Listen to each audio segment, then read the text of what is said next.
ইয়ারমুকের যুদ্ধের দ্বিতীয় দিনটি শুরু হয়েছিল মুসলিমদের অজ্ঞাতে তাদের উপর রোমানদের আকস্মিক ও সর্বাত্মক আক্রমণের মধ্য দিয়ে। তবে মুসলিমরা দ্রুততম সময়ের মধ্যে নিজেদেরকে গুছিয়ে নেয় এবং প্রতিরোধ গড়ে তোলে। প্রচণ্ড আক্রমণের এক পর্যায়ে দিবসের মধ্যভাগে মুসলিম বাহিনীর ডান বাহু ও বাম বাহু পিছু হটতে বাধ্য হয়। তবে তারা পুনরায় পাল্টা আক্রমণের মধ্য দিয়ে দিবসের শেষ ভাগে তাদের অবস্থান পুনরুদ্ধার করে এবং রোমানদেরকে তাদের আগের অবস্থানে ফিরে যেতে বাধ্য করে। এই দিনে আমর ইবনুল আসের সেক্টরে যুদ্ধের প্রচণ্ডতা ছিল সবচেয়ে বেশি, ফলে অন্যান্য কোরের তুলনায় তার কোরে ক্ষয়ক্ষতির পরিমাণও বেশি ছিল। তথাপি ইয়ারমুকের দ্বিতীয় দিনের যুদ্ধ মুসলিম বাহিনীর অনুকূলে শেষ হয়। প্রথম রাতের মতো দ্বিতীয় রাতটিও শান্তিতে অতিবাহিত হয়। মুসলিম রমণীরা আহতদের সেবায় রাত্রি ব্যয় করেন। সার্বিকভাবে মুসলিমদের মনোবল ছিল অত্যন্ত উঁচু, কেননা তারা বিশাল রোমান বাহিনীর আক্রমণের ঢেউ প্রতিহত করতে সক্ষম হয়েছেন। এখন পর্যন্ত তাদের কৌশল ছিল প্রতিরক্ষামূলক, এমনকি তাদের পাল্টা আক্রমণগুলোও ছিল প্রতিরক্ষা কৌশলের অংশবিশেষ। সেই হিসেবে এখন পর্যন্ত যুদ্ধ তাদেরই অনুকূলে রয়েছে। অন্যদিকে দ্বিতীয় দিনের যুদ্ধের পর রোমানদের মনোভাব কঠোর রূপ লাভ করে। এই দিন হাজার হাজার রোমান নিহত হয়েছে। মুসলিম বাহিনী শুধু তাদের আক্রমণ প্রতিহত করেনি, বরং দেরারের নেতৃত্বাধীন মুসলিম অশ্বারোহীরা তাদের কেন্দ্রে আক্রমণ করে প্রতিরক্ষা ব্যূহ ভেঙে ফেলে এবং কমান্ডার দিরজানকে হত্যা করে। দিরজান ছিল একজন বিশেষ মর্যাদা সম্পন্ন জেনারেল এবং তার মৃত্যু ছিল রোমানদের জন্য একটি বড় ক্ষতি। মাহান দিরজানের বাহিনীকে কমান্ড করার জন্য কারিন নামে একজন নতুন জেনারেলকে নিয়োগ করে। এদিকে আর্মেনীয় বাহিনীর কমান্ড ন্যস্ত করা হয় বাম বাহুর স্লাভ যোদ্ধাদের কমান্ডার কানাতিরের উপর। যুদ্ধক্ষেত্রে এই পুনর্বিন্যাসের উদ্দেশ্য ছিল তৃতীয় দিনের যুদ্ধে প্রধান আক্রমণ রচনা করা হবে মুসলিম বাহিনীর ডান বাহুর ও কেন্দ্রীয় অবস্থানের ডান অংশের উপর। যেহেতু দ্বিতীয় দিনে মুসলিমদের ডান বাহু তথা আমর ইবনুল আসের কোর সবচেয়ে বেশি ক্ষতিগ্রস্ত হয়েছে, তাই মাহান এই কোরকে মুসলিমদের সবচেয়ে দুর্বল কোর হিসেবে চিহ্নিত করে এবং পরদিন এখানেই সবচেয়ে বেশি শক্তি নিয়োগের সিদ্ধান্ত নেয়। ইয়ারমুকের প্রান্তরে প্রথম দিনের যুদ্ধ যে অগ্নিস্ফুলিঙ্গের সূত্রপাত করেছিল, তৃতীয় দিনে তা ব্যাপক ধ্বংসযজ্ঞে রূপ দেওয়ার পরিকল্পনা ছিল মাহানের। তৃতীয় দিনের যুদ্ধে রোমান পক্ষের শিকল পরিহিত বাহিনী অর্থাৎ গ্রেগরির ডান বাহু তেমন একটা নড়াচড়া করেনি, কেননা আগের দিন তাদের ক্ষয়ক্ষতি ছিল বেশি। ফলে ইয়াজিদের নেতৃত্বাধীন মুসলিমদের বাম বাহুর জন্য তৃতীয় দিনটি আগের দিনের তুলনায় আরামদায়ক ছিল। এদিকে আবু ওবায়দার নেতৃত্বাধীন মুসলিমদের কেন্দ্রীয় কোরকে ব্যস্ত রাখার জন্য কারিনের বাহিনীও খুব সীমিত আকারে আক্রমণ পরিচালনা করে। অন্যদিকে কানাতিরের কমান্ডে আর্মেনীয় এবং বাম বাহুর বাহিনীদ্বয় অর্থাৎ স্লাভগণ প্রচণ্ড তীব্রতা সহকারে প্রতিপক্ষ মুসলিমদের উপর হামলা করে। আর্মেনীয় রোমানদের মুখোমুখি অবস্থানে ছিল সুরাহবিল রাদিয়াল্লাহু তাআলা আনহুর কোর এবং স্লাভদের মুখোমুখি অবস্থানে ছিল আমর ইবনুল আসের নেতৃত্বাধীন কোর। মাহানের পরিকল্পনা অনুযায়ী যুদ্ধের তৃতীয় দিবসে সুরাহবিল ও আমর ইবনুল আসের কোরের মিলনস্থলকে রোমানরা তাদের আক্রমণের প্রধান টার্গেট হিসেবে বেছে নেয়। আমর ও সুরাহবিলের কোর রোমান আক্রমণের প্রথম ধাক্কা প্রতিহত করতে সক্ষম হয়, কিন্তু মুসলিমদের মনোবলের বিপরীতে রোমানরা তাদের সংখ্যাগরিষ্ঠতাকে কাজে লাগায়। প্রথম আক্রমণে ব্যবহৃত সৈনিকদেরকে সরিয়ে দ্বিতীয় দফা আক্রমণে তারা নতুন সৈনিকদেরকে নিয়োগ করে। বিপরীতে মুসলিম সৈন্যরা আগের দিনই বেশ ধকল সহ্য করে ক্লান্ত ছিলেন, বিশেষ করে আমর ইবনুল আসের যোদ্ধারা। এই ক্লান্ত যোদ্ধাদেরকে নিয়ে প্রতিপক্ষের নতুন সৈন্যের উপর্যুপরি আক্রমণ বেশিক্ষণ প্রতিহত করা সম্ভব হয়নি। ফলে দুপুরের আগেই এখানকার প্রতিরক্ষা ব্যূহের কয়েকটি জায়গায় ভাঙন ধরে যায়। দ্বিতীয় দিনের মতো তৃতীয় দিনেও আমর ইবনুল আসের কোর ক্যাম্পের দিকে পিছু হটে। তবে সুরাহবিলের নেতৃত্বাধীন পার্শ্ববর্তী কোর তাদের অবস্থান ধরে রাখতে সক্ষম হয়। তৃতীয় দিনে যখন আমরের নেতৃত্বাধীন ডান বাহুর মুসলিম সৈন্যরা ক্যাম্পের দিকে ছুটে যায়, তখন আগের দিনের মতোই তারা তিক্ত অভিজ্ঞতার মুখোমুখি হয়। মুসলিম রমণীরা আজকেও তাঁবুর খুঁটি, পাথর ও তীক্ষ্ণ জিহ্বা নিয়ে মাঠে নেমে যায়। পরিস্থিতি যাই হোক, আত্মমর্যাদা সম্পন্ন মুসলিম যোদ্ধাদের জন্য এটা ছিল ভীষণ অপমানজনক। তারা দ্রুত যুদ্ধক্ষেত্রে ফিরে আসে এবং রোমানদের মুখোমুখি দাঁড়িয়ে যায়। জনৈক মুসলিম যোদ্ধা পরে তার এক সঙ্গীকে বলেছিল, আমাদের নারীদের তুলনায় রোমানদের মোকাবেলা করা সহজ ছিল। নারীদের কাছে অপমানিত হয়ে যোদ্ধারা ফিরে এলে আমর ইবনুল আস রাদিয়াল্লাহু তাআলা আনহু পুনরায় তাদেরকে যুদ্ধের বিন্যাসে দাঁড় করিয়ে দেন এবং সুরাহবিলের সহযোগিতায় পুনরায় প্রতিরক্ষাব্যূহ রচনা করেন। এবার খালিদ রাদিয়াল্লাহু তাআলা আনহু মুসলিম বাহিনীর এই ডান অংশের হারিয়ে ফেলা অবস্থান পুনরুদ্ধার করতে রোমানদের উপর সীমিত আকারে পাল্টা আক্রমণের সিদ্ধান্ত নেন। খালিদের নেতৃত্বে তার মজুদ অশ্বারোহী রেজিমেন্ট কানাতিরের সেক্টরের ডান পাশ দিয়ে আক্রমণ করে এবং আমর ইবনুল আসের অশ্বারোহী রেজিমেন্ট কানাতিরের বাম পাশ দিয়ে আঘাত হানে। একই সময়ে আমর ও সুরাহবিলের পদাতিক বাহিনী সম্মুখ দিক থেকে প্রতি আক্রমণ রচনা করে। মুসলিম বাহিনীর এই পাল্টা আক্রমণের মুখে রোমানরা বেশ দৃঢ়তা প্রদর্শন করে এবং এই সংঘর্ষে শত শত মুসলিম যোদ্ধা শহীদ হন। তথাপি দিনের শেষ নাগাদ রোমান বাহিনী পিছু হটতে বাধ্য হয় এবং পরিস্থিতি এরূপ হয় যে উভয় বাহিনী সকালবেলার অবস্থানে ফিরে যায়। তৃতীয় দিনটি ছিল পূর্বের দিনের তুলনায় অনেক বেশি সংঘর্ষমুখর ও কঠিন। আগের দিন অর্থাৎ যুদ্ধের দ্বিতীয় দিন রোমানরা মুসলিমদের দুই বাহুতে আক্রমণ রচনা করে তাদের দুর্বলতম কোর হিসেবে ডান বাহুকে চিহ্নিত করেছিল। তৃতীয় দিনে তাদের সম্পূর্ণ মনোযোগ ছিল এই ডান বাহুকে ঘিরে। দিবসের শুরুতে প্রচণ্ড আক্রমণের মধ্য দিয়ে তারা এখানে ফাটল সৃষ্টি করতে সক্ষম হয়, কিন্তু পরবর্তীতে পাল্টা আক্রমণের মুখে তারা পিছু হটতে বাধ্য হয়। এই দিনে মুসলিমদের হতাহতের পরিমাণ আগের 2 দিনের চেয়ে বেশি ছিল, কিন্তু রোমান বাহিনীর ক্ষয়ক্ষতি ছিল তার চেয়েও কয়েক গুণ বেশি। ফলশ্রুতিতে তৃতীয় দিনের যুদ্ধ শেষে মুসলিমদের মনোবল আরও বৃদ্ধি পায় আর রোমানরা মানসিক দিক থেকে বেশ দুর্বল হয়ে পড়ে। তাদের সব চেষ্টা একের পর এক ব্যর্থ হচ্ছে। বহু সৈন্যের জীবনের বিনিময়েও তারা কাঙ্ক্ষিত সাফল্য পাচ্ছে না। যুদ্ধের 3 দিন অতিবাহিত হয়ে গেছে। এই 3 দিনে তারা বিপুল সংখ্যাগরিষ্ঠতা নিয়ে প্রতিপক্ষ মুসলিমদের উপর একের পর এক হামলা করেছে, কিন্তু সেই প্রথম দিনে তাদের যে অবস্থান ছিল এখন পর্যন্ত সেই অবস্থানের কোনো উন্নতি ঘটেনি। এই ব্যর্থতার জন্য মাহান তার জেনারেলদেরকে তিরস্কার করতে থাকে। রোমান জেনারেলগণ পরবর্তী দিবসে যুদ্ধে সফলতা লাভের প্রতিজ্ঞা ব্যক্ত করে। রোমান শিবিরের তৃতীয় রজনীতে চলতে থাকে পরবর্তী দিবসে হামলার পরিকল্পনা। এদিকে খালিদ রাদিয়াল্লাহু তাআলা আনহু ও আবু ওবায়দা রাদিয়াল্লাহু তাআলা আনহু মুসলিম ক্যাম্পে ঘুরে ঘুরে ক্লান্ত যোদ্ধাদেরকে সাহস জুগিয়ে যান এবং আহতদের সাথে কথা বলে রাত অতিবাহিত করেন। সৈন্য স্বল্পতার কারণে মুসলিম যোদ্ধারা আহত হলেও তারা পরবর্তী দিবসে যুদ্ধ থেকে অব্যাহতি অর্থাৎ বিশ্রাম গ্রহণের সুযোগ পেত না। কেবলমাত্র গুরুতর আহত হলেই একজন মুসলিম বিশ্রামের সুযোগ পেতেন। তাদের কাছে অল্প আঘাতের মানে ছিল কয়েক ঘন্টার বিশ্রামের পর আবার যুদ্ধে ফিরে যাওয়া।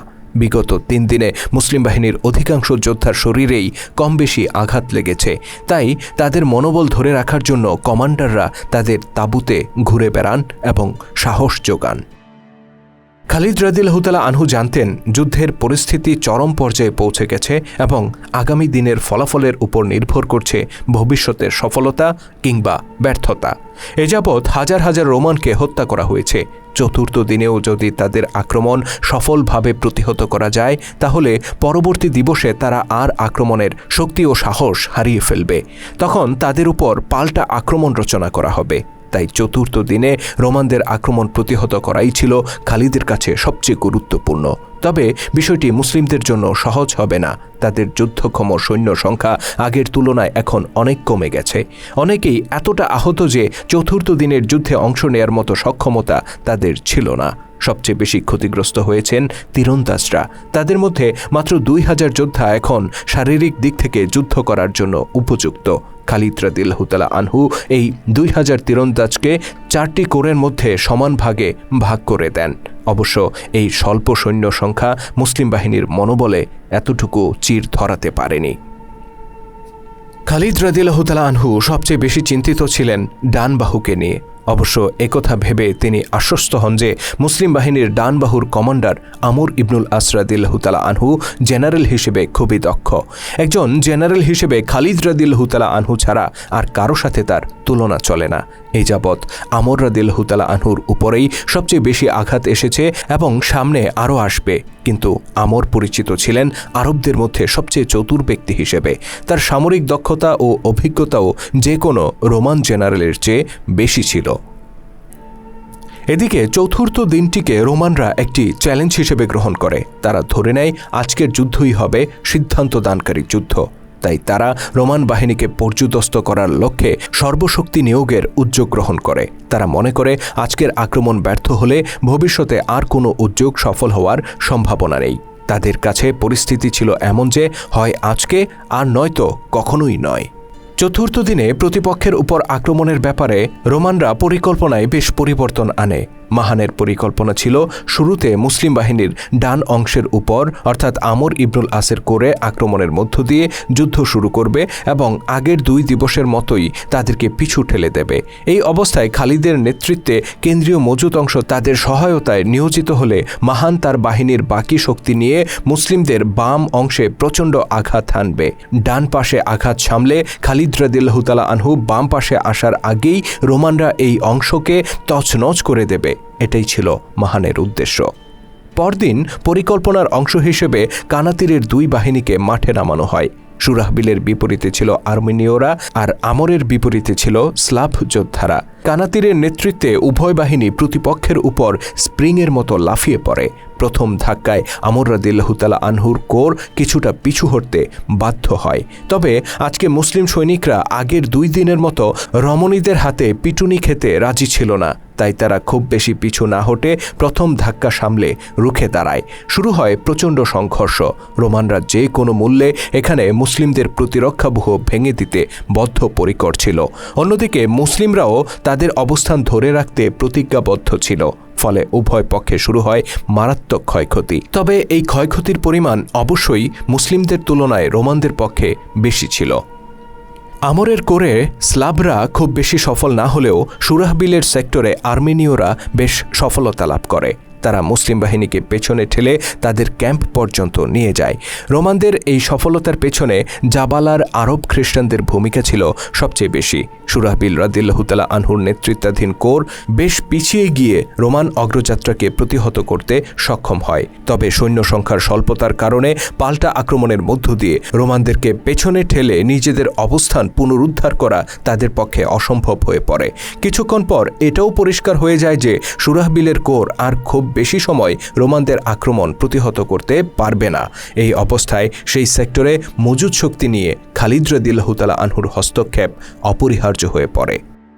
এদিকে খালিদের কাছে সবচেয়ে বড় আশঙ্কা ছিল রোমানরা সর্বশক্তি নিয়োগ করে গোটা প্রতিরক্ষা ব্যূহের উপর আঘাত হানবে কিনা। শত্রু একই সঙ্গে প্রতিরক্ষা ব্যূহের একাধিক এলাকায় ভাঙন সৃষ্টি করে সামনে অগ্রসর হলে তাকে ঠেকানো অসম্ভব হয়ে পড়বে। কারণ মুসলিম বাহিনীর মজুদ শক্তি খুবই সীমিত এবং তা একই সঙ্গে কয়েক জায়গায় নিয়োজিত করার মতো বড় ছিল না। যুদ্ধের দ্বিতীয় দিনে খালিদ রাদিয়াল্লাহু তাআলা আনহু 2 বাহুতেই হস্তক্ষেপ করতে সক্ষম হয়েছিলেন। প্রথমে ডান বাহুতে, পরে বাম বাহুতে। কিন্তু রোমান বাহিনী যদি গোটা শক্তি নিয়ে কয়েক জায়গায় অগ্রসর হয় তাহলে তা সম্ভব হবে না। আমর ও সুরাহবিলের বিরুদ্ধে রোমানদের প্রাথমিক সাফল্য দেখে খালিদ রাদিয়াল্লাহু তাআলা আনহু আবু ওবায়দা ও ইয়াজিদকে নির্দেশ দেন প্রতিরক্ষামূলক অবস্থানে দাঁড়িয়ে না থেকে বরং সামনে অগ্রসর হয়ে রোমানদের উপর আক্রমণ করার জন্য। তার উদ্দেশ্য ছিল এই অংশে রোমানদেরকে ব্যস্ত রাখা, যেন খালিদ রাদিয়াল্লাহু তাআলা আনহু ডান পাশে এগিয়ে গেলে রোমানরা সহসা বাম পাশে আঘাত করে মুসলিমদেরকে ক্যাম্পের দিকে ঠেলে দিতে না পারে। মধ্য সকাল নাগাদ আবু ওবায়দা ও ইয়াজিদ রাদিয়াল্লাহু তাআলা আনহু সামনে অগ্রসর হয়ে কারিন ও গ্রেগরির নেতৃত্বাধীন বাহিনীদ্বয়ের অবস্থানে আঘাত করেন। কিছুক্ষণ পরিস্থিতি পর্যবেক্ষণ করার পর বাম বাহুর ব্যাপারে খালিদ রাদিয়াল্লাহু তাআলা আনহু কিছুটা নিশ্চিত হন। অতঃপর তিনি সুরাহবিলের সহায়তার জন্য আর্মেনীয়দের উপর আঘাত হানার সিদ্ধান্ত নেন। তিনি মজুদ সৈন্যকে সমান 2 ভাগে বিভক্ত করে অর্ধেক অংশের কমান্ড ন্যস্ত করেন কায়েস বিন হুবাইরার উপর এবং বাকি অর্ধেক রাখেন নিজের সাথে। কায়েসকে পরিকল্পনা বুঝিয়ে দিয়ে খালিদ অর্ধেক অশ্বারোহীকে নিয়ে সুরাহবিলের কোরের পেছন দিক দিয়ে ঘুরে আর্মেনীয়দের উত্তর দিকের বাহুর উপর আঘাত হানেন। অন্যদিকে কায়েস বিন হুবাইরা তার অশ্বারোহী বাহিনী নিয়ে হামলা করেন আর্মেনীয়দের দক্ষিণ দিক থেকে। এর অর্থ দাঁড়ায় এই যে আরব খ্রিস্টান ও আর্মেনীয়দের বিরুদ্ধে এখন 3 দিক থেকে পাল্টা আক্রমণ চলছে। প্রথমত খালিদ রাদিয়াল্লাহু তাআলা আনহু ডান দিক থেকে, দ্বিতীয়ত কায়েস বাম দিক থেকে এবং তৃতীয়ত সুরাহবিল রাদিয়াল্লাহু তাআলা আনহু সামনে থেকে। রোমানরা মুসলিমদের এই ত্রিমুখী আক্রমণের চাপ দৃঢ়তার সাথে মোকাবেলা করে। যুদ্ধক্ষেত্রের এই অংশে সংঘর্ষের তীব্রতা ভয়ঙ্কর রূপ লাভ করে। মুসলিম ও আরব খ্রিস্টানদের মধ্যে কয়েক ঘন্টা ধরে সমানে সমানে লড়াই চলে। তবে শেষ পর্যন্ত মুসলিম পদাতিক ও অশ্বারোহী বাহিনীর চাপে আর্মেনীয় ও আরবরা পিছু হটতে বাধ্য হয়। তাদের ক্ষয়ক্ষতির পরিমাণও দাঁড়িয়ে যায় প্রচুর। এই সংঘর্ষ গোটা বিকেল ধরে চলে এবং সবচেয়ে বেশি ক্ষতিগ্রস্ত হয় আরব খ্রিস্টানরা। আর্মেনীয় বাহিনী পিছু হটার সাথে সাথে আমর ইবনুল আস স্লাভদের উপর নতুন করে আঘাত হানেন। স্লাভরা পার্শ্ববর্তী আর্মেনীয়দের সমর্থন থেকে বঞ্চিত হওয়ার অল্প সময়ের মধ্যেই পিছু হটে যায়। মুসলিম বাহিনীর ডান বাহুর এই তৎপরতা সন্ধ্যা পর্যন্ত চলতে থাকে। ডান বাহুতে আক্রমণ ও প্রতি আক্রমণ চলাকালে বাম বাহুতেও প্রচণ্ড যুদ্ধ চলছিল এবং পরিস্থিতি ছিল অনুরূপ সংকটাপন্ন। বাম বাহুর পরিস্থিতি নাজুক হওয়ার কারণ ছিল খালিদ রাদিয়াল্লাহু তাআলা আনহুর নেতৃত্বে মুসলিম বাহিনীর সমস্ত মজুদ সৈন্য ডান বাহুতে নিয়োজিত ছিল। বাম বাহুর উপর কারিন ও গ্রেগরির বাহিনীর আক্রমণ মোকাবেলার জন্য আবু ওবায়দা ও ইয়াজিদ রাদিয়াল্লাহু তাআলা আনহুকে নিজেদের শক্তির উপর নির্ভর করতে হয়েছিল।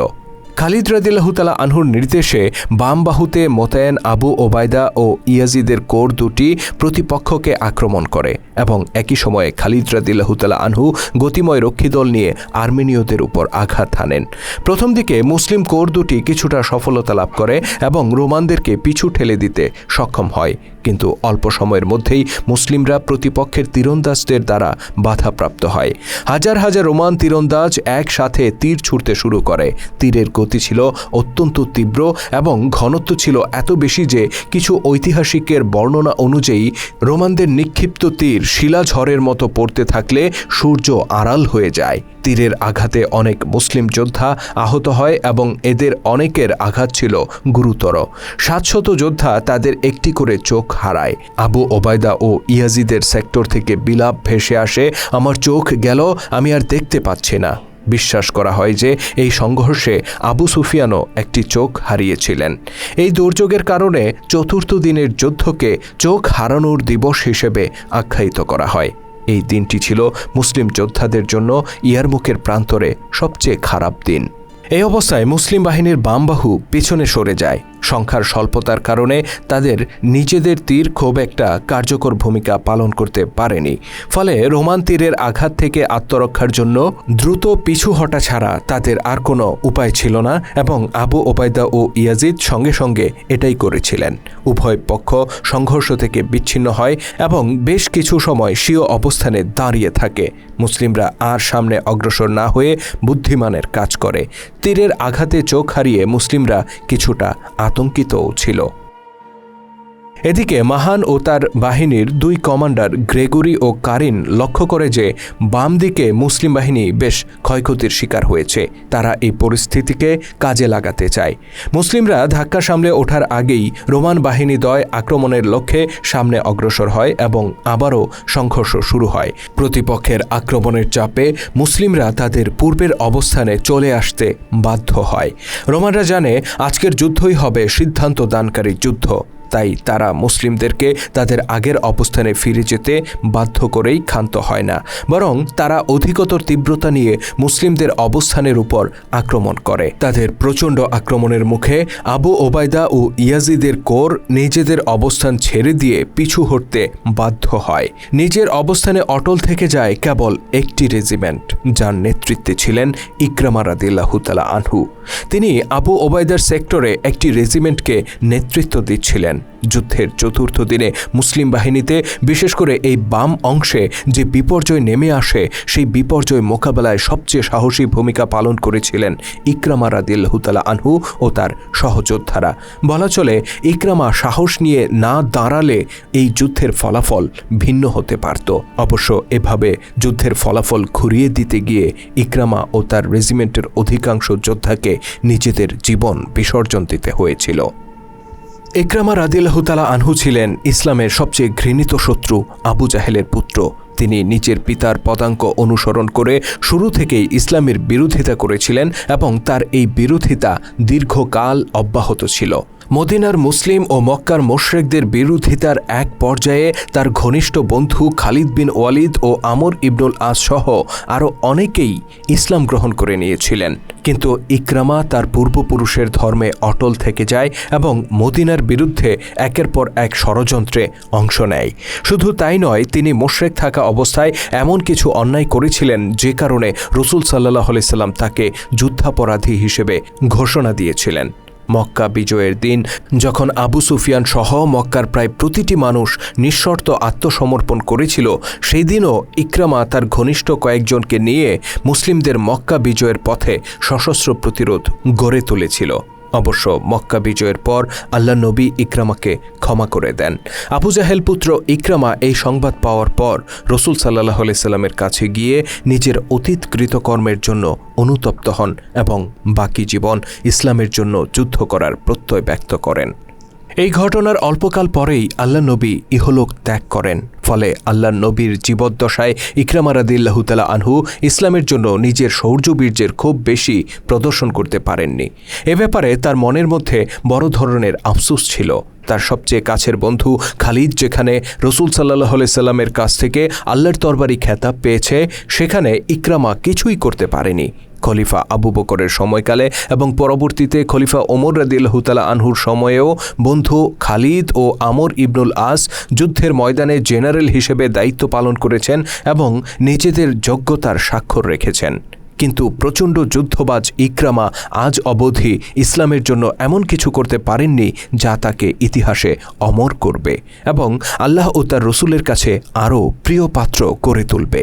এই আক্ষেপ সবসময় ইকরামা রাদিয়াল্লাহু তাআলা আনহুর মধ্যে কাজ করত, যে কারণে তিনি যখনই যুদ্ধের ময়দানে উপস্থিত হতেন তার মধ্যে এমন কিছু করার প্রত্যয় কাজ করত যা তাকে ইসলামের ইতিহাসে তার প্রিয় বন্ধুদের পাশে জায়গা করে দেবে।